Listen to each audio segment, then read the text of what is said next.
J'ai écrit ce matin sur ces feuilles de papier qu'un homme est tombé. Un père de famille est tombé. Un chef d'État est tombé. Les circonstances de ce départ sont odieuses. Les auteurs de ce crime crapuleux n'ont rien de ce qui fait l'essence de l'homme créé à l'image de Dieu, c'est-à-dire intelligent, capable de réflexion, même moyenne.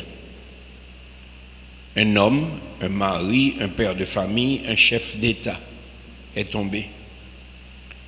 Cette course aveugle après le pouvoir et la richesse, après 1912 qui a vu l'assassinat de Cincinnatus, le conte ne devrait pas continuer à se développer en Haïti.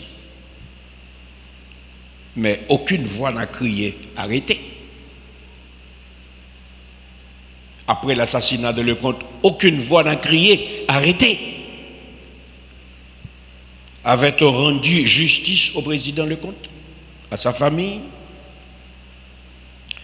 Tous les soldats morts au palais national ce jour-là ont-ils été considérés comme cela se devrait?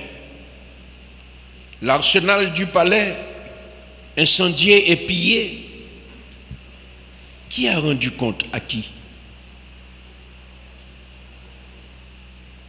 Qui a rendu compte à qui? Voilà que dans la nuit du 6 au 7 juillet 2021, cette horreur s'est répétée. 109 ans après, le chef d'État du pays qui a donné le ton au panaméricanisme est emporté par un flot de violence commanditée.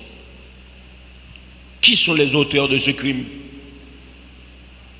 Qui en sont les instigateurs? À qui profite cet acte barbare? Comment ces mercenaires sont-ils entrés au pays?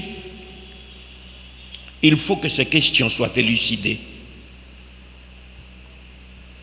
En ce jour béni du 11 juillet 2021, nous présentons nos condoléances à la famille du président Moïse et à tous les Haïtiens conscients et assez intelligents pour comprendre qu'en politique, les adversaires ne devraient pas être des ennemis.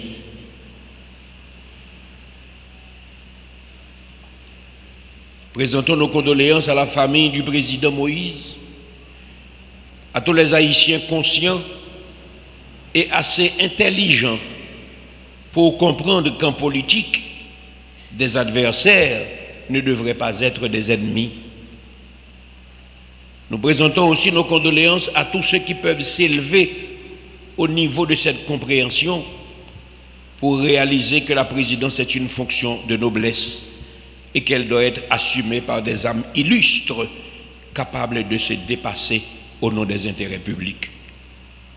Ce matin, je prends plaisir aussi à réaffirmer ma fierté d'être haïtien.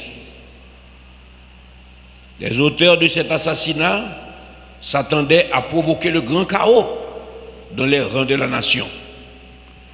Ils voulaient et s'attendaient à voir des émeutes, des pillages et encore plus de morts dans les familles haïtiennes. En lieu et place de leurs attentes, ils se retrouvent face à un peuple haïtien contenu, maîtrisé, une nation qui a fait preuve d'une résilience comme seul l'Haïtien en est capable. Je suis fier d'appartenir à cette puissante nation. Je demande à mon Dieu de continuer à nous accompagner dans cette bataille pour la justice.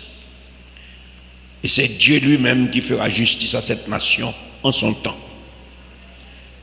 À toutes les âmes nobles de cette assemblée, je renouvelle mes vœux de courage. Dans la question haïtienne, je vous dis, Dieu dira son mot. Dieu fera justice. Et la justice de Dieu élèvera cette nation à la dignité de son être. Il fait sombre, mais n'ayons pas peur. Dieu a un plan pour Haïti.